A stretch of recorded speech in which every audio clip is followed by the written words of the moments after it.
भाई सिख बोला तो खालिस्तानी, मुसलमान बोला तो पाकिस्तानी। इस देश का मुसलमान, जिस दिन इस देश का ऑप्रेस, जिस दिन इस देश का दलित, ओबीसी संविधान को समझने लग जाएगा ना, थानों से लेके कचहरी तक परेशानी क्रिएट हो जाएगी, चाहे जो अपने आप को उच्च मान रहा हो जन्म और कुल से, उसके लिए। तो दानिश अली साहब के साथ ये बात हुई, यानी जो सांसद हैं या जो कौम के लीडर हैं, उनके साथ अगर ऐसा हो सकता है तो फिर आम व्यक्ति, आम शहरी, आम मुसलमान के साथ जमीन पर क्या हो रहा होगा। तो मुसलमान टैक्टिकल वोटिंग जिस तरीके से छोड़ चुका था 3-4 साल पहले, उसको दोबारा वो रिवाइव कर रहा है और वो ये कोशिश कर रहा है कि देश में सत्ता को अपनी भागीदारी का दबाव बताया जा सके। कि देखिए ये सब दुष्प्रचार है, और ये दुष्प्रचार इसलिए है क्योंकि मुसलमानों को संसाधन पर बराबर का हक नहीं मिल पाया। तो जब लीडर की लिंचिंग हो सकती है तो फिर कौम के हालात क्या होंगे।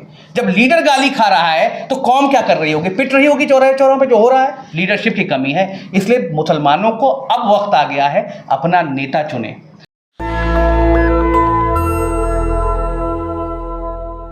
संसद में जो हुआ सब कुछ पब्लिक डोमेन में है। एक मुस्लिम कम्युनिटी के सांसद हैं दानिश अली, उनके साथ जो हुआ, सड़कों पर जो हो रहा है, लगातार जिस तरह से सांप्रदायिकता को हवा दी जा रही है।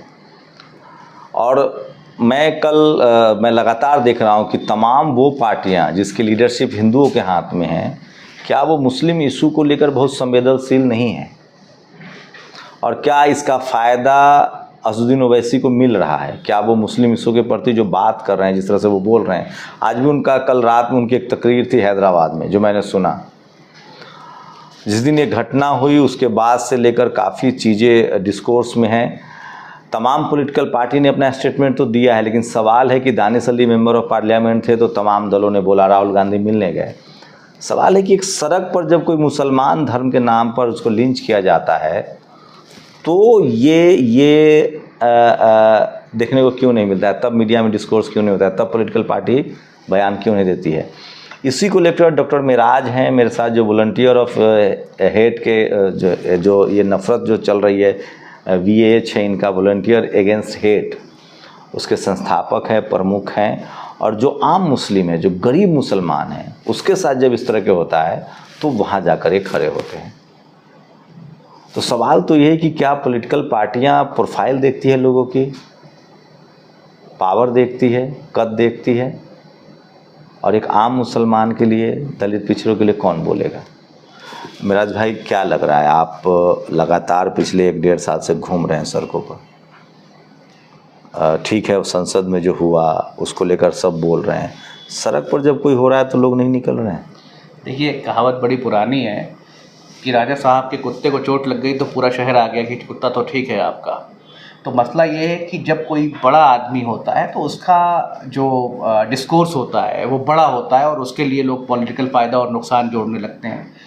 एक ऑप्रेस्ड आदमी, एक ऑप्रेस्ड सेक्शन का व्यक्ति, चाहे वो मुसलमान हो, चाहे दलित हो, चाहे ओबीसी हो, या कोई भी हो जो बहुत गरीब है, अपने हक की लड़ाई नहीं लड़ सकता है, उसके लिए जो है बहुत कम लोग खड़े होते हैं। मीडिया भी जो है, अगर मैं देखूँ, एक मीडिया है जो टीवी पे आता है, वो भी उसके लिए नहीं बोलता है। आप जैसे यूट्यूबर्स को मैं बधाई देता हूँ कि इतने बड़े लेवल पर आप लोग आवाज़ उठा रहे हैं इन चीज़ों के लिए। और फिर हम जैसे लोग वहाँ जाते हैं और ज़मीन पर इंसाफ की कोशिश करते हैं, लड़ाई लड़ते हैं। आपने कहा कि दानिश अली साहब के साथ ये बात हुई, इसमें एक बड़ा क्वेश्चन मार्क है। मेरे मन में तो 3-4 क्वेश्चन मार्क है। पहला क्वेश्चन मार्क ये है कि जो लोग सदन में बैठे हैं, यानी जो सांसद हैं या जो कौम के लीडर हैं, अगर मुसलमानों में उंगली पे गिना जाए तो 10, 12, 15 होंगे ऐसे, उनके साथ अगर ऐसा हो सकता है तो फिर आम व्यक्ति, आम शहरी, आम मुसलमान के साथ ज़मीन पर क्या हो रहा होगा, इसका एक तुलनात्मक बनाने की ज़रूरत है। दूसरी बात, ये चीज़ जो सदन में हुई आज, ये चीज़ सड़कों पर शायद रोज़ हमारे बच्चे झेल रहे हैं, उसके लिए कोई बोलने को तैयार नहीं है। और आपने कहा कि मुसलमानों की पॉलिटिक्स की बात है, तो मैं दानिश अली के जो एक्शंस रहे इस मामले पे, उससे बहुत ज़्यादा इत्तेफाक नहीं रखता हूँ। क्योंकि मैं ये मानता हूँ कि अगर आप लीडर हैं तो फिर आपको लीडरशिप आनी चाहिए, फिर आपको रिबटल उसी वक्त करना चाहिए था बेदूड़ी का। क्योंकि मुझे ये लगता है कि ये संयोग नहीं है, ये प्रयोग है। उसमें एक सबसे कमज़ोर नेता को चुना जाता है जो रिबटल ना कर पाए, जो अपनी बात को समझा ना पाए, और उसके बाद उस कमज़ोर नेता पर एक बदतमीज़ नेता से हमला कराया जाता है और उस हमले को ऐसे शोकेस किया जाता है कि फ्रिंज एलिमेंट खुश हो सके। तो इसमें कहीं ना कहीं गलती दानिश अली की भी है, जो उस वक्त रिबटल नहीं कर पाए। इसमें एक लाइन मैं और जोड़ूंगा, उस वक्त उन्होंने रिबटल नहीं किया, बहुत अच्छी बात है, चलिए होता है कई बार कि अचानक से कोई हमला हो गया, सामने वाला समझ नहीं पाए बात को, उसके बाद वो घर आते हैं और सो जाते हैं आके। रात में भी उनका कोई ट्वीट नहीं आता है। जब सवेरे कोई दूसरा नेता उस वीडियो को ट्वीट करता है तो वो 3 बजे जाकर कैमरे के सामने आते हैं और कैमरे पर आकर रोना शुरू कर देते हैं। तो जो कौम जंगजू कौम है, जो कौम अपने अधिकारों के लिए लड़ने वाली कौम है, जो कौम ज़मीन पर उतरकर सवाल पूछने वाली कौम है, उसका कायद अगर इस तरीके की हरकत करेगा, उसका नेता अगर इस तरीके की हरकत करेगा, तो शायद कहीं ना कहीं कौम के मनोबल पर असर पड़ता है। इसलिए जितना गुनहगार विदुड़ी है, उससे कम गुनहगार दानिश अली साहब भी नहीं है। लेकिन आपको नहीं लगता कि आप संसद की एक गरिमा है, कोई आपको गाली दे तो आप गाली नहीं दे सकते हैं? गाली गलौज को तो रिबटल नहीं कहा जा सकता है ना। मैं रिबटल आप पॉलिटिकल स्टैंड ही लेंगे ना, राजनीतिक स्टैंड लेंगे। आप मुझे बताइए कि राजनीतिक स्टैंड क्या है उनका? वो स्पीकर से मिलने अभी तक गए, उन्होंने स्पीकर से मिलने की कोशिश की, उन्होंने एक लेटर लिख दिया स्पीकर को, यही राजनीतिक स्टैंड है आपका।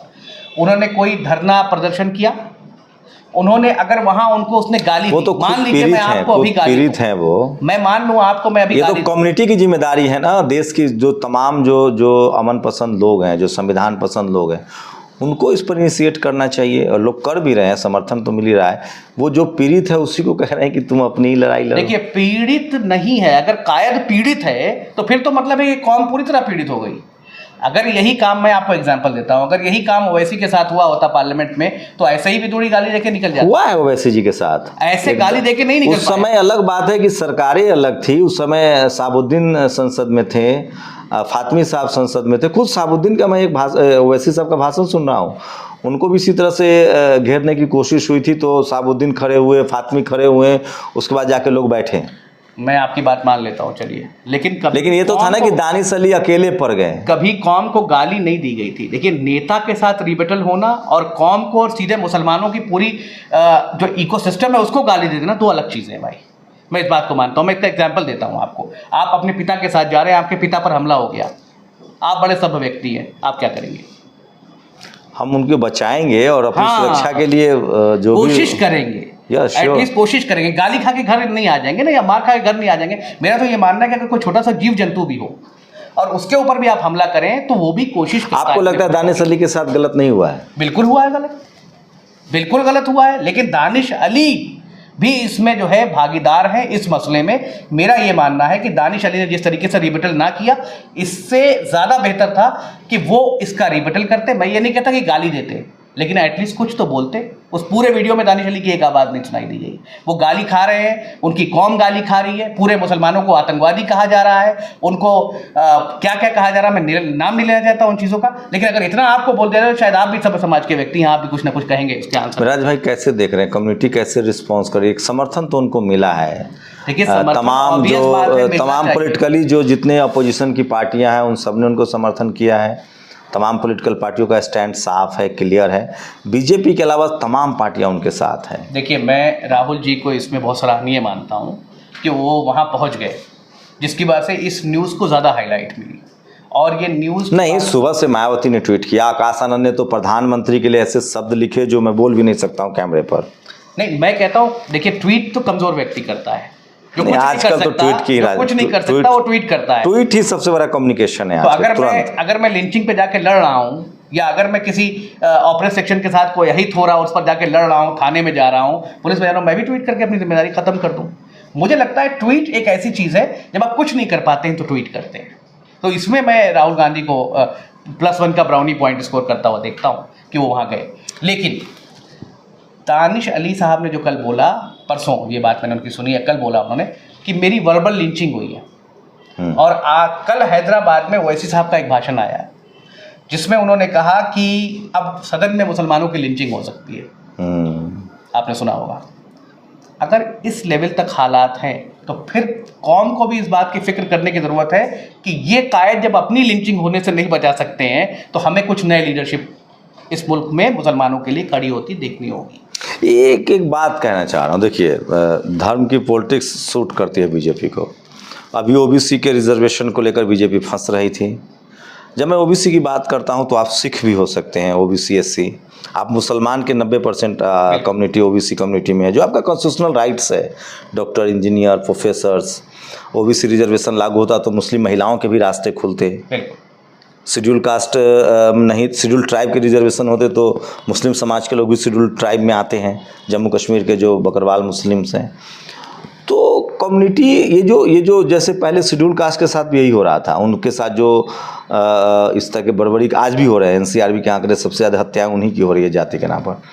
क्या मुस्लिम समाज पढ़ाई लिखाई, अपने आर्थिक तरक्की, इन सब चीज़ों पर राजनीति न करके सिर्फ उसको लिंच में फंसा दिया गया कि आपको हम मारेंगे, आप बचने की कोशिश करते थे, जैसे शेड्यूल कास्ट के साथ हुआ, बैकवर्ड के साथ हुआ, दलित के साथ हुआ, कोई कहीं कोई मार के, मतलब जो जैसे आप एक डीएम बन जाइए या एक चपरासी बन जाइए या एक कांस्टेबल बन जाइए, कोई आप पर हाथ उठाने से पहले सोचेगा। क्या जिस तरह से मुस्लिम समाज को सरकारी नौकरियों से, अब धीरे धीरे बिजनेस से, पूरा इकोनॉमिक सिस्टम से जो बाहर कर दिया गया, वो वजह नहीं मानते हैं कि उन पर, क्योंकि आप लोग लगभग 70% के आसपास भागीदारी थी आज़ादी के समय। आज भी मुस्लिम समाज इकोनॉमिकली, सोशली बहुत यूनाइट कम्युनिटी है, बहुत पावरफुल कम्युनिटी है पैसे के लिहाज से। तो क्या कहीं ना कहीं आपको एकदम फंसा दिया गया है कि आप अपने प्रोटेक्शन की ही लड़ाई लड़ते रहे, आगे अधिकार की बात तो दूर की चीज़ है? नहीं, मैं ऐसा नहीं मानता हूँ। देखिए, ऐसा एक जनरलाइज्ड फीलिंग होती है जिसे कहते हैं लॉ ऑफ सिक्योरिटी। अगर आप शादी भी करते हैं तो आपकी पत्नी आपसे सुरक्षा चाहती है, जो अपने घर में उसका पिता उसको देता था। तो सुरक्षा तो स्टेट ऑर्डर है। अब अगर स्टेट ऑर्डर में सुरक्षा नहीं मिल रही है किसी को, तो सुरक्षा वो किससे लेगा? कहीं ना कहीं अपने नेताओं के ऊपर निर्भर होगा, कहीं ना कहीं अपनी कम्युनिटी के पढ़े लिखे या बड़े पावरफुल लोगों पर निर्भर होगा। तो जब पुलिस को और जब सिस्टम को आप ये समझेंगे कि वो सुरक्षा नहीं दे सकता है, तो कहीं ना कहीं डर और भय तो आएगा। उस भय को निकालने के लिए हम जैसे लोग काम कर रहे हैं, और भी बहुत सारे लोग काम कर रहे हैं। तो एक तो ये बात हो गई। अब आपने कहा कि पढ़ाई लिखाई से साइड लाइन हो गए या बिजनेस से साइड लाइन हो गए। देखिए, कोशिश हो रही है, बहुत सारे ऐसे फ्रिंज ऑर्गेनाइजेशंस हैं जो ये अपील करते हैं, आपने सुना होगा कि भाई मुसलमानों से सामान मत खरीदो, या मुसलमानों की दुकानों पे मत जाओ, या रेंट पे उनके स्टूडेंट को दिल्ली जैसे शहर किराए पे मकान नहीं मिलता है, और इस तरह की चीज़ें हो रही हैं। शेड्यूल कास्ट के साथ भी होता है। जी बिल्कुल हो रही है, लेकिन अब वहाँ डर है, अब चूंकि वो डर रहे हैं। मेरा ये मानना है, लेकिन ऐसा नहीं है कि आप सिर्फ एक पहलू देखें। दूसरे पहलू में आप देखिए कि जामिया में बहुत सारे लड़कों ने ट्राई किया, एक कोचिंग खुली, उसमें बहुत सारे लड़के IAS IPS में आए। उसके बाद और जो है ज़कात फाउंडेशन ने एक कोचिंग खोली, उसमें बहुत सारे लोग IAS PCS में आए। तो देखिए, कोशिश लड़के कर रहे हैं, लेकिन जब सिस्टम आपको पीछे ढकेलता है, आप आगे आने की कोशिश करते हैं, तो दुगनी ताकत लगती है। आपको क्या लग रहा है, आप लोग एनिमी आइडेंटिफाई नहीं कर पा रहे हैं? हिंदू मुस्लिम की जो बाइनरी है वो बहुत बड़ी है। जैसे आप हिंदू शब्द बोलते हैं, आपको लगता है कि हिंदू सारे जिम्मेदार हैं इस तरह की चीज़ों के लिए, या स्पेसिफिक एक पॉलिटिकल थॉट्स है, एक पॉलिटिकल पार्टी है, या एक आइडियोलॉजी है? क्योंकि जैसे आप हिंदू कहते हो तो हिंदू तो मैं भी हूँ। क्या लगता है, जैसे बीजेपी, खासकर मैं RSS बीजेपी की बात करूं, तो वो अगर उसको मुसलमानों को टिकट नहीं देना है तो मुसलमानों के बदले वो दलित, पिछड़े, आदिवासियों को टिकट देता है। क्या मुस्लिम समाज के जो पॉलिटिकल या सोशल लीडरशिप है वो नहीं समझ पा रहा है कि ये जो जातिवाद है, ब्राह्मणवाद है, वही एक दूसरे रूप में हिंदू बनकर हम पर हमला कर रहा है, और जो बाकी की जो पीड़ित जातियाँ हैं, हिंदुओं में जो प्रॉब्लम्स है, उसको आइडेंटिफाई करके उनके लिए खड़ा हुआ जाए और उनको अपने साथ लाया जाए? देखिए, मैं आपको बताऊं, जब से मैंने वॉलंटियर्स अगेंस्ट हेट शुरू की, कम से कम दलित समाज के 10-15 केसेस ऐसे रहे जो मैंने खुद जाके विज़िट करके सॉल्व कराए। OBC समाज के बहुत सारे इश्यूज हैं। ये बात बिल्कुल फैक्ट है कि सारा हिंदू रेडिकलाइज नहीं हुआ है, लेकिन जो फ्रिंज एलिमेंट है वो बेसिकली किससे एसोसिएटेड है? वो RSS से एसोसिएटेड है, या उनकी जो आइडियोलॉजी है उससे एसोसिएटेड है। और वो क्योंकि पावर में है, उसके पास पैसा है, तो वो अपनी आइडियोलॉजी को प्रोपोगेट कर रहे हैं बहुत सीवियरली। इससे जंग लड़ने की बिल्कुल ज़रूरत है। और मुझे ऐसा लगता है कि वो जो एक तो मुझे तो नहीं लगता है कि मुस्लिम समाज की जो आर्थिक स्थिति का अगर आकलन कीजिए जी, तो वो किसी भी इस देश के कम्युनिटी से कम तो नहीं है अभी भी। Do you agree? देखिए, वही वाली बात है कि दो मुस्लिम समाज भी हैं आज के टाइम पे। एक वो होगा जिसके कोई कमी नहीं होगी, लेकिन आप असम के अंदर जाइए, आप बंगाल के अंदर जाइए, आप ऐसे और बहुत सारे नहीं गरीबी एक अलग, देखिए गरीबी है, मैं वो कह रहा हूँ, अब गरीबी तो सब कम्युनिटी में है, लेकिन पूरे शेड्यूल कास्ट के पास संसाधन नहीं है, बैकवर्ड के पास संसाधन नहीं है, ट्राइबल के पास संसाधन नहीं है। लेकिन अगर आप सवर्ण समाज के मुकाबले देखें तो मुस्लिम समाज पैरेलल खड़ा है संसाधन के मामले में। उनके पास ज़मीनें हैं, शहरों में बिजनेस है, बड़े बड़े कॉरपोरेट सेक्टर में उनकी भागीदारी है। वो लोग निकल के नहीं आ रहे हैं, वो लोग भी सुरक्षित महसूस कर रहे हैं, बोल नहीं रहे हैं। ब्यूरोक्रेसी में उनके लोग अगर मान लिए नहीं है तो फिल्म इंडस्ट्री में है। अजीम प्रेम जी जैसे बिजनेस कॉरपोरेट है, तमाम बड़े लोग हैं, कुरैशी जैसे लोग हैं जो बड़े मिलीनियर है, बिलीनियर है।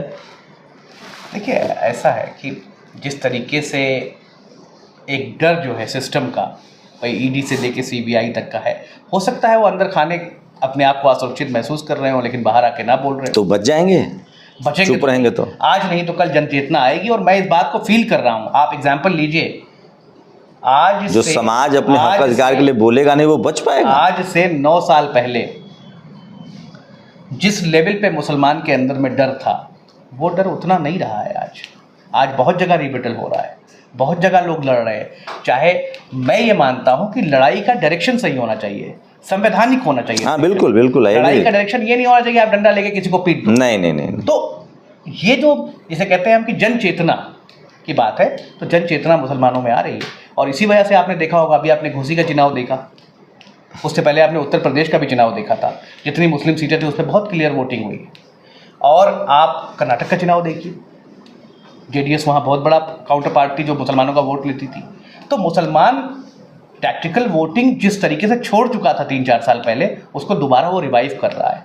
और वो ये कोशिश कर रहा है कि देश में सत्ता को अपनी भागीदारी का दबाव बताया जा सके। और इसीलिए शायद अगर आप आज का पेपर उठा के पढ़ें तो आरएसएस की एक मीटिंग में मोहन भागवत ने कहा कि चर्च भी जाइए और मस्जिद भी जाइए। तो मेरा ये कहना है कि ये उनको भी आप गुमराह कर रहे हैं कि भाई कहीं लाइन पे ना आ जाएं, घुसो उनके अंदर। नहीं, लेकिन आप लोग देखिए, शेड्यूल कास्ट की आबादी 20% है, वो भी अकेले सरकार नहीं बना सकते। 55% वाला ओबीसी तो अपना आरक्षण नहीं बचा पा रहा है, मुस्लिम भी 20% में मान के चलता हूँ। सवाल है कि आपको पॉलिटिकल अलायंस, सोशल अलायंस करना पड़ेगा। अपर कास्ट के लोग ओबीसी के साथ, शेड्यूल कास्ट के साथ, शेड्यूल ट्राइब के साथ भले हक अधिकार नहीं दे रहे, लेकिन पॉलिटिकल अलायंस कर रहे हैं, धर्म के नाम पर जोड़ रहे हैं। मुस्लिम समाज क्या वो हिंदू समाज से पॉलिटिकल अलायंस के लिए तैयार है, पॉलिटिकल अलायंस कर रहा है? देखिए बिल्कुल पॉलिटिकल अलायंस कर रहा है, और इसमें आप कोई दो राय नहीं मानिए। ओबीसी रिजर्वेशन की बात थी, देश के करीब करीब सारे मुसलमानों ने इस बात को उठाया कि वुमेन रिजर्वेशन में नहीं, वो तो मैं ओवैसी को क्रेडिट देता हूँ कि 2 ही सांसदों ने अगेंस्ट वोट किया महिला रिजर्वेशन बिल के, क्योंकि उसमें SC ST OBC को बिल नहीं, वो दोनों ओवैसी और उनके। मैं जो कह रहा हूँ, देखिए उन्होंने वोट किया, उनके पास वोटिंग का पावर था, बाकी लोग कहीं ना कहीं बंधे हुए थे। लेकिन चिंता का विषय ये नहीं, चिंता का विषय ये है कि जो पार्टियां अपने आप को सेकुलर कह रही हैं, वो पार्टियां मुसलमानों को उनकी भागीदारी के हिसाब से राजनीति में जगह दे रही हैं कि नहीं दे रही हैं। मान लिए नहीं दे रही हैं तो क्या करेंगे आप? 20% से तो आप अपना जिता नहीं लेंगे विधायक, आपको फाइनली पॉलिटिकल अलायंस में तो जाना पड़ेगा ना। पॉलिटिकल अलायंस तो ऑलरेडी मुसलमान जा रहा है, तभी तो आप घोसी में जीते हैं, तभी तो कांग्रेस कर्नाटका में जीती है, तभी तो उत्तर प्रदेश में अखिलेश जी की 100 से ऊपर सीटें आई हैं। बिना पॉलिटिकल अलायंस के कैसे हो गया ये संभव? लेकिन सवाल ये भी है कि जो पार्टियां, जहां कोई ओबीसी नेता है उस पार्टी का, जहां कोई दलित नेता है उस पार्टी का, वो भी मुसलमानों को ये समझे कि उसको राजनीतिक भागीदारी जितनी मिलनी चाहिए उतनी मिलेगी। जहां 46% मुसलमान है, वहां दूसरे को अगर आप टिकट देते हैं तो फिर उनके साथ भी इनजस्टिस कर रहे हैं। Of course. तो इस इनजस्टिस को रोकने के लिए भी system with in the system होना चाहिए। और इस चीज को अगर हम नहीं देखेंगे, नहीं चेक करेंगे, तो जिस पॉलिटिकल अलायंस की आप बात कर रहे हैं, ओवैसी साहब का एकला चलो का रास्ता आपको लगता है परफेक्ट है? देखिए ओवैसी साहब का जहाँ तक मसला है, मैं उसको एक बड़ा कंपैरेटिव आपको बताना चाहता हूँ कि राजभर साहब की एक पार्टी है उत्तर प्रदेश में, वो 6-7 सीटें जीती हुई है, अलायंस में जीते थे, अलायंस में जीती हुई है। वो बीजेपी के साथ रहते हैं या फिर सपा के साथ रहते हैं, अकेले नहीं लड़ते हैं? ठीक है, वो 7 सीटें जीती हैं, ठीक है। अब राजभर साहब केरला में जाके कहें कि मैं राजभरों को केरला के अधिकार दिलाऊंगा, तो केरला का राजभर उसको कैसे लेगा? जो व्यक्ति उत्तर प्रदेश में अपनी पार्टी को एक्सपेंड करके 100 सीटें लाने की औकात नहीं रखता है, वो व्यक्ति दूसरे राज्य में जाके वहां के राजभरों को। लेकिन मेराज भाई, लेकिन ये भी तो है ना कि अगर आप अगर पूरा मुस्लिम समाज एक बैनर के तले एकजुट हो, जैसे दलित समाज बीएसपी के बैनर के तले एकजुट हुआ, उसने ओबीसी SC और मुसलमानों के साथ गठबंधन किया, पूरा मुस्लिम समाज एक बैनर के तले एकजुट हो तो उसका पावर तो तमाम पार्टियों को मजबूर तो होगा ना कि हमारे साथ मुस्लिम आएंगे, हम गठबंधन, किसी दुकान में नौकरी करना और किसी दुकान में पार्टनरशिप होना, ओवैसी के फॉर्मूला को आप नकार नहीं सकते। वो पार्टनरशिप की बात कर रहे हैं। नकार नहीं रहा हूं सर, लेकिन सिचुएशन वाइज वो फॉर्मूला अलग अलग जगहों पे अलग अलग तरीके वो कह रहे हैं हम पार्टनरशिप करेंगे साहब आपके साथ, हम आपके दुकान में मजदूरी नहीं करेंगे, और मुझे ये अच्छा लगता है। मुझे आपको क्या दिक्कत है? मुझे भी अच्छा लग रहा है कि वो करें पार्टनरशिप, मैं उनके खिलाफ नहीं हूँ, उनकी बातों को मैंने बहुत सारी चीज़ों को अच्छा कहा, लेकिन सवाल ये संजीदगी से करना पड़ेगा। ऐसा नहीं होगा कि आप उत्तर प्रदेश चुनाव में 2 दिन उत्तर प्रदेश की रैली करके चले गए, फिर उसके ना पर कोई नेता है, ना कोई झंडा धोने वाला, ना बैनर बनने वाला, ना कार्यालय है, और फिर आप भागीदारी कर लेंगे। ऐसे भी भागीदारी नहीं होती, वरना बसपा जाके तमिलनाडु में भागीदारी कर चुकी होती। तमिलनाडु का कई राज्यों में नेशनल पार्टी है सर, कई राज्यों में है, लेकिन उत्तर प्रदेश में मुख्यमंत्री बनने के बाद दूसरे राज्यों में एक्सपेंशन सीवियरली बढ़ा है बसपा का। ये बात आप मानेंगे कि नहीं मानेंगे? आप भी तो मुख्यमंत्री बनिए किसी एक आप लोगों पर आरोप लगता है, एक बड़ा प्रोपेगेंडा का हिस्सा है। हम लोग हिंदू हैं, हम लोग को जो बताया जाता है, खैर अब हमारे पास लोग नहीं तो कि मुस्लिम लॉ ओबीडियंट नहीं होते हैं, उनके जहाँ मोहल्ले होते हैं वो हेलमेट नहीं पहनते हैं, पुलिस वाले को नहीं मानते हैं। इस तरह के जो छोटे छोटे जो दिमाग में डाला जा रहा है, इसके लेकर आप लोग को कोई अवेयरनेस कैंपेन क्यों नहीं चलाते हैं कि ऐसा नहीं, हम लोग संविधान बाई चॉइस भारतीय हैं, हम सबसे ज़्यादा हमने भारत में रहना तय किया, हमें ऑप्शन था, हम जा सकते। बहुत अच्छा सवाल पूछा आपने, मैं अपने तय बता, इस तरह के परसेप्शन बताए जाते हैं लोगों को। मैं अपने तय बात करता हूँ। हमने वॉलंटियर सेक्रेटरीट से एक इनिशिएटिव लॉन्च किया 8 सितंबर को हनुमानगढ़ राजस्थान से, जिसका नाम है पढ़ो संविधान। उसमें हम मोहल्लों में जाके बच्चों को बता रहे हैं कि आखिर बेसिक संविधान क्या है, बेसिक ह्यूमन वैल्यूज़ क्या है, आपको संविधान से फंडामेंटल राइट्स क्या मिले हुए हैं, और हम इन चीज़ों को बता रहे हैं क्या डूज हैं और क्या डोंट्स हैं सोसाइटी के, और हम एक कोशिश कर रहे हैं ऑलरेडी इसमें। तो इस बात में आप मेरे ऊपर तो खैर आरोप नहीं लगा सकते। हाँ, रही बात इसकी कि नहीं, मैं आरोप नहीं लगा रहा हूँ, मैं कह रहा हूँ इस तरह के आपके बारे में एक परसेप्शन बनाया जा रहा है। दुबई में ये परसेप्शन क्यों नहीं बनाया जा रहा? वहाँ 90% नहीं 100% मुसलमान। I am talking about the India. मैं वही इसी पे आ रहा था, इसलिए नहीं बनाया जा रहा कि वहाँ मुसलमान पढ़ लिख चुके हैं, वहाँ मुसलमानों के पास संसाधन है। जैसे हम जैसे हम SC/ST OBC के बारे में परसेप्शन बना दिया गया कि ये गंदे होते हैं, yes. ये अच्छे आदमी नहीं होते हैं। जैसे भारत में मुसलमान है तो उसको आतंकवाद से जोड़ दो, कोई आदिवासी है तो नक्सलवाद से जोड़ दो, कोई दलित पिछड़ा है तो उग्रवाद से जोड़ दो, प्रोपेगेंडा मैकेनिज्म जिस RSS का, सिखों को खालिस्तान से जोड़ दो। भाई सिख बोला तो खालिस्तानी, मुसलमान बोला तो पाकिस्तानी, हाँ, और दलित पिछड़ा बोला तो उग्रवादी, नक्सलवादी। आज भी प्रधानमंत्री अर्बन नक्सल की बात कर रहे हैं। लेकिन जब उनसे सवाल पूछा गया था सरकार से सदन में कि भाई अर्बन नक्सल कौन है, तो उसकी डिफिनेशन सरकार को नहीं मालूम थी, कितने लोग हैं वो भी नहीं मालूम था। तो मसला ये है कि देखिए ये सब दुष्प्रचार है, और ये दुष्प्रचार इसलिए है क्योंकि मुसलमानों को संसाधन पर बराबर का हक नहीं मिल पाया। दर्जनों आपके टीवी एंकर हैं आप लोग, मैं तो अभी भी कह रहा हूं जितने आपके पास इदारे हैं, जितना संसाधन है, दिल्ली के एकदम सेंट्रल दिल्ली में जामा मस्जिद के आसपास आप हैं, लखनऊ में आप हैं, इस देश का कोई एक शहर बताइए जिसमें दलित समाज कहीं नहीं है, बैकवर्ड भी कहीं नहीं है, आदिवासी तो है ही नहीं, मुस्लिम समाज पैरेलल खड़ा है। आरोप है आप पर। भारत का जो मुस्लिम समाज है, जो खासकर जो अशराफ मुसलमान है, उनका सीधा सीधा संबंध भारत के सवर्ण समाज से है, सोशली और पॉलिटिकली। वो अपने समाज के पसमानदाओं, बैकवर्ड जो दलित हैं, OBC दलित हैं, उनसे कटे हुए हैं, मुस्लिम से कटे हुए हैं, जैसे भारत का सवर्ण हिंदू SC/ST OBC हिंदू से कटा हुआ है। ये उसी तरह से भारत का जो फॉरवर्ड मुसलमान है, वो भारत के बैकवर्ड मुसलमानों से भी कटा हुआ और बैकवर्ड हिंदुओं से भी कटा हुआ। मैं बिल्कुल ऑन कैमरा और ऑफ कैमरा दोनों नकारता हूँ। हाँ। क्योंकि ये भी वही चीज है जो प्रोपेगेंडा RSS कर रही है कि अशरफी मुसलमान अलग हो गया और पसमानदा मुसलमान अलग हो गया। मैं आपको एग्जाम्पल देता हूं कि मैंने आज तक इस डिफरेंस को कहीं बहुत ज्यादा फील नहीं किया। किसी मस्जिद में आप बता दीजिए कि कौन अशरफी और नहीं, रिलीजियस टेम्परामेंट की बात नहीं कर रहा हूं। आपने मेरा सवाल नहीं सुना। सोशल टेम्परामेंट की आप बात कर रहे हैं। सोशल, पॉलिटिकल, इकोनॉमिकल, हाँ, ये 3 धर्म। अब तो हिंदुओं को भी मंदिर में जाने से नहीं रोका जा रहा है। नहीं रोका जा रहा। अभी मैं राजस्थान के केस में मैंने कोई जाना, मेरे बाबा साहब ने रास्ता बता दिया है। हम लोग बात कर रहे हैं, हम कॉन्स्टिट्यूशनल राइट्स, हमें SP DM बनना है, कलेक्टर CM बनना है, हमें नॉट फाउंड सुटेबल। हम तो मैं आपको इसमें एक तरकीब बताता हूँ। इस बार की आप लिस्ट निकालिए मुसलमान जो IPS और IAS में सेलेक्ट हुए हैं, और उसमें देखिए कितने पसमानदा हैं। तो मेरा वही सवाल मैं कह रहा हूँ मेराज भाई, पसमानदा मुसलमान ज्यादा मिलेगा बतौर अशरफी के। पढ़ना चाहिए उसको, वो बैकवर्ड रिजर्वेशन भी है उनको 27%। देखिए जो मैं आप पर आरोप लगा रहा हूँ, मैं ये आरोप लगा रहा हूँ कि क्या सवर्ण मुसलमान सवर्ण हिंदुओं से ज्यादा कंफर्टेबल है compare to SC ST OBC? मुझे नहीं लगता, मेरे तो ज्यादातर दोस्त SC ST OBC है। I am talking about the economically and socially. मैं बता तो रहा हूँ आपको, इकोनॉमिकली भी मेरा पार्टनर भी जो है वो एक SC है। अब आप बताइए कि मैं इसमें I am not talking about the individual, I am talking about the mass. मेरा ये मानना है रिनोवेशन स्टार्ट्स फ्रॉम होम। अगर मेरे साथ जो लोग खड़े हैं मैं उनमें डिफरेंस नहीं कर रहा हूं, तो उसके बाद जो दूसरी सर्किल है उसमें भी वो डिफरेंस नहीं कर पाएंगे। आपको नहीं लगता ये जो पीड़ित समूह है, हाँ, उसको एक आप लोग यूथ लीडर हैं, युवा हैं, संसाधन भी है, इन जो पीड़ित लोग हैं इस देश के, जिनको कॉन्स्टिट्यूशन अधिकार देता है, तभी भारत मजबूत बनेगा, मुल्क मजबूत बनेगा। भारत का संविधान सबको आज़ादी देता है, आप किसी धर्म को मान सकते हैं, बिल्कुल।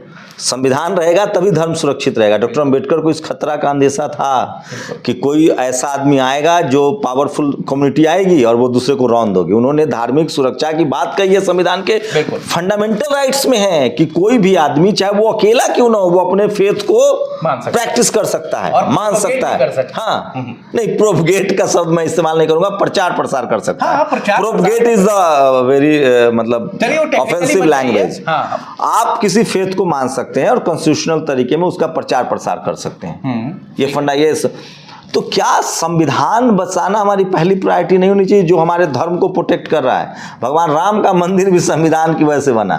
सर मैं तो यही बात आपको कह रहा हूँ कि जिस दिन इस देश अगर संविधान पर फेथ नहीं होता तो कोई नहीं बना लेता मंदिर। इस देश का मुसलमान, जिस दिन इस देश का ऑप्रेस, जिस दिन इस देश का दलित, OBC संविधान को समझने लग जाएगा ना, थानों से लेके कचहरी तक परेशानी क्रिएट हो जाएगी, चाहे जो अपने आप को उच्च मान रहा हो जन्म और कुल से, उसके लिए। तो इसके लिए आप लोग क्या कर रहे हैं कि मैंने आपको बताया तो कि मैं तो एक इनिशिएटिव लेके आ गया हूँ, पढ़ो संविधान, जिनको मैं गली गली मोहल्ले मोहल्ले ले जाना चाहता हूँ। आई हैव ऑलरेडी स्टार्टेड 3 विधानसभाओं में। CNRC के समय संविधान को लेकर बहुत जागरूकता बढ़ी। बिल्कुल, और मेरा ये मानना, मैं तो अपील भी करता हूँ कि चाहे आप किसी भी सेक्शन से आते हो, अगर आप ऑपरेस मानते हैं, आपको लगता है आपके हित छीने जा रहे हैं, तो पहले संविधान पढ़ो, क्योंकि फिर आप कोतवाल को भी जवाब दे सकते हो और DM को भी, क्योंकि आपके धार्मिक राइट्स भी वहीं सुरक्षित हैं। बिल्कुल 100%। और देखिए, बाबा साहब का सिर्फ धन्यवाद अगर दलित दे रहे हैं ना, तो बाबा साहब के साथ फिर ये गलत हो रहा है। नहीं, बाबा साहब का धन्यवाद तो हर उस व्यक्ति को देना चाहिए जो इस देश में है, जो लड़ाई लड़ सकता है, जो नौकरी पा सकता है, जो सीना। अरे सबसे ज्यादा धन्यवाद तो सवर्ण समाज को देना चाहिए। खाली ब्राह्मण समाज पहले पूजा पाठ करा सकता था, संविधान लागू होने के बाद वो सत्ता में है, CM PM SP DM सब बन सकता है।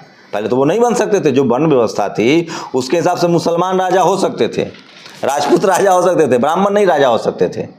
उनको तो राजा तभी बने जब संविधान लागू हुआ कि आप तो कोई भी PM बन सकता है, कोई भी CM बन सकता है, कोई भी SP DM बन सकता है। लेकिन बात घुमा फिरा के वहीं आ जाती है कि जब एजुकेशन की कमी है, पावर्टी है, लोगों तक वो सूचना नहीं पहुंच पा रही है जिनकी ज़रूरत है, उनको जागरूक करने की ज़रूरत है।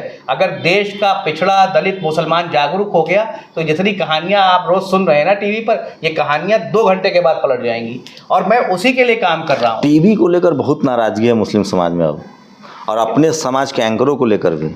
देखिए, वो तो समाज मैं इस पर नहीं मानता हूँ।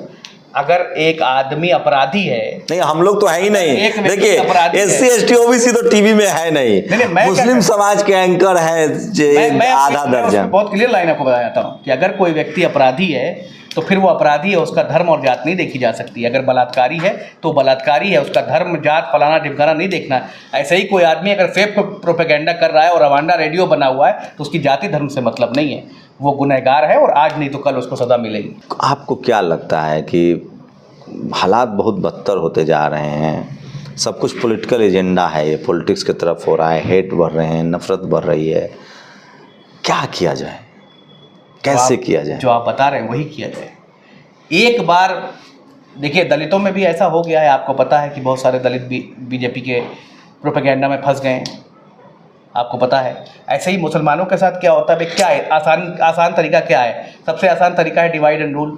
मुसलमानों को 4 पार्टियों में वोट को उनके डिवाइड कर दो। तो जागरूकता और सही समझ जब नीचे बैठे व्यक्ति को पहुंच इसकी जिम्मेदारी किसके कंधे पर है? देखिए जिम्मेदारी तो आपके घर का भाई कौन जैसे आप 4 भाई हैं, सबसे जो पिछड़ गया है, जिसको पिछड़ नहीं गया उसको पिछड़ा रखा गया है, और एक भाई जो संपन्न है, तो किसको जिम्मेदारी लेनी होगी? देखिए मैं तो ये मानता हूँ कि हमारे यहाँ धार्मिक ग्रंथों में भी ये बात है कि अगर 4 भाई हैं, 3 मजबूत है, चौथा कमज़ोर है, तो तीनों भाइयों का फर्ज है उसको खड़ा करना। तो ये मैं आपके ऊपर नहीं डाल सकता कि मुसलमान कमज़ोर है उसके लिए आपको जाके जागरूकता करनी पड़ेगी। उसके लिए with in the Muslim community he renaissance होगा, और आज नहीं तो कल होगा, और वो दिखने लगा है। मैं आपको बताऊं, ऐसा नहीं है कि मेरा नहीं, हम लोग तो कैंपेन चला रहे हैं कि भाई हमारा धार्मिक लड़ाई नहीं है, हमारा कभी मुसलमानों से कोई धर्म की लड़ाई हमें लड़ना ही नहीं था। हमारी पूरी लड़ाई अनटचेबिलिटी के खिलाफ है, छुआछूत के खिलाफ है, भेदभाव के खिलाफ है, और भागीदारी के पक्ष में है, डाइवर्सिटी के लिए है।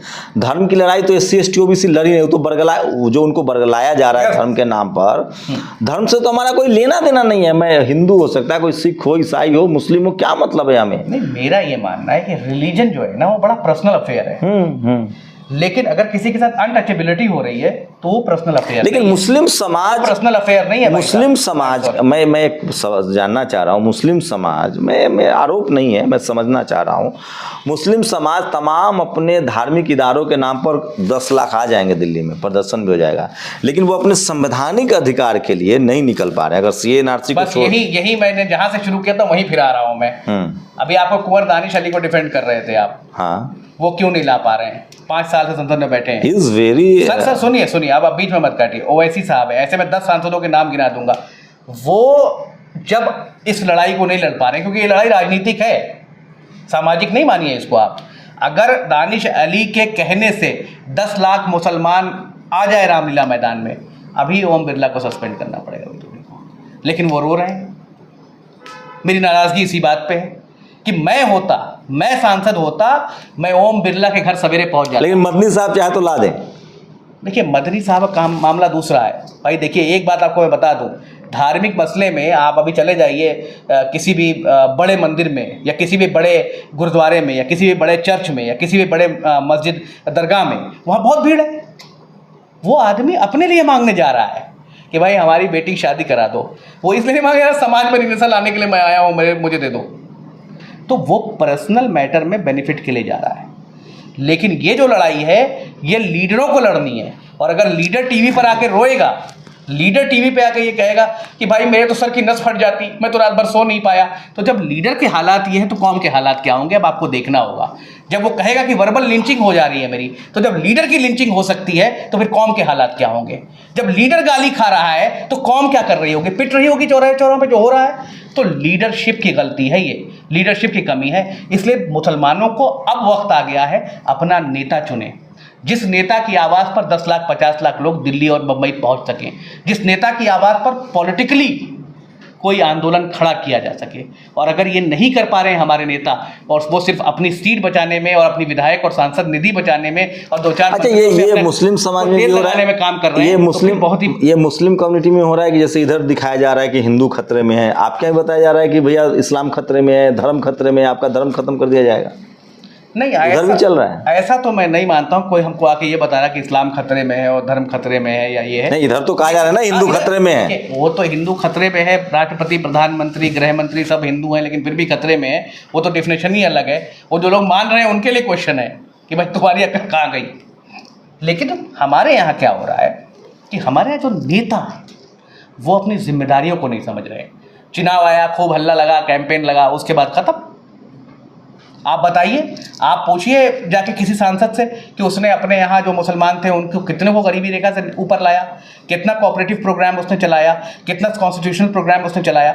वो अपनी मस्ती में धुन में घूम रहा है, उसको आप कह दीजिए अशरफी, चाहे वो कोई जात का हो। नहीं, मैं वो नहीं कर मेरी एक राय है कि मुझे लगता है कि भारत के जो शोषित और वंचित समाज के लोग हैं, अगर आप गरीब हैं, लाचार हैं, बेबस हैं, आपका शोषण हो रहा है, तो आपको संविधान बचा सकता है। संविधान के प्रति जागरूक होइए, संविधान को आत्मसात कीजिए, और वही संविधान, आप किसी धर्म के हो, वो संविधान आपको गारंटी देता है कि आपके धर्म के साथ कोई खिलवाड़ नहीं करेगा।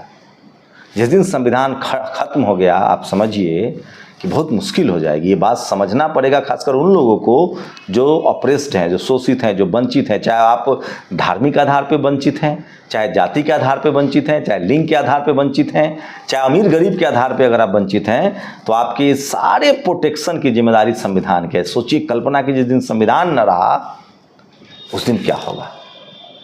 पूरी बातचीत पर आपकी प्रतिक्रिया बहुत ज़रूरी है। सोशल मीडिया आपको मौका देता है कि आप सिर्फ सुने ही नहीं, अपनी बात कमेंट सेक्शन में आप हमें बता सकते हैं। अगली बार हम उस बातचीत को फिर से आगे बढ़ाएंगे।